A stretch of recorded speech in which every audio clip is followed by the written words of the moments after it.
ஓம் நம சிவாய. ஜோதிமயம் ஜோதிட அன்பர்களுக்கு வணக்கம்.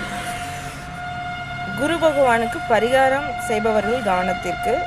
இப்போ ஜோசியர் உங்கள்கிட்ட குரு பகவானுக்கு பரிகாரம் செய்ய சொன்னால் நவகிரகத்தில் இருக்கக்கூடிய குரு பகவானுக்கு தான் பரிகாரம் செய்யணும். சுண்டல் மாலை போடுறதா இருந்தாலும் விளக்கேற்றுறதா இருந்தாலும் நவகிரகத்தில் இருக்கக்கூடிய குருவுக்கு தான் நீங்கள் பரிகாரம் பண்ணணும். சிவன் கோயிலில் இருக்கக்கூடிய தட்சிணாமூர்த்திக்கு பண்ணக்கூடாது. தட்சிணாமூர்த்தி நம்ம எப்போ வேணால் கும்பலாம், சிவனை மாதிரி எப்போ வேணால் கும்பலாம். அவருக்கு பரிகாரமோ இதுவோ அவருக்கு ஏர்வை கிடையாது. ஆனால் ஜோசியர் சொல்கிற பரிகாரம் யாருக்குன்னா நவகிரகத்தில் இருக்கக்கூடிய குரு பகவானுக்கு தான். அவருக்கு உகந்த நிறம் தான் மஞ்சள். அவருக்கு உகந்த தானியம்தான் கொண்டக்கடலை. சரிங்களா? ஸோ நீங்கள் அவருக்கு தான் சாத்தணும். சரிங்களா?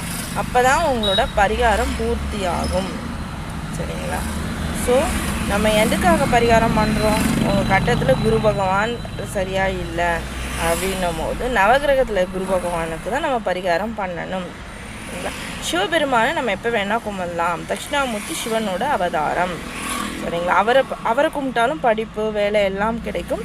ஆனால் ஜோசியர் சொல்கிற பரிகாரம் அவருக்கு கிடையாது. சரிங்களா? இந்த வீடியோ உங்களுக்கு யூஸ்ஃபுல்லாக இருக்கணும். இதோட நான் 100வது வாட்டி போடுறேன்னு நினைக்கிறேன்.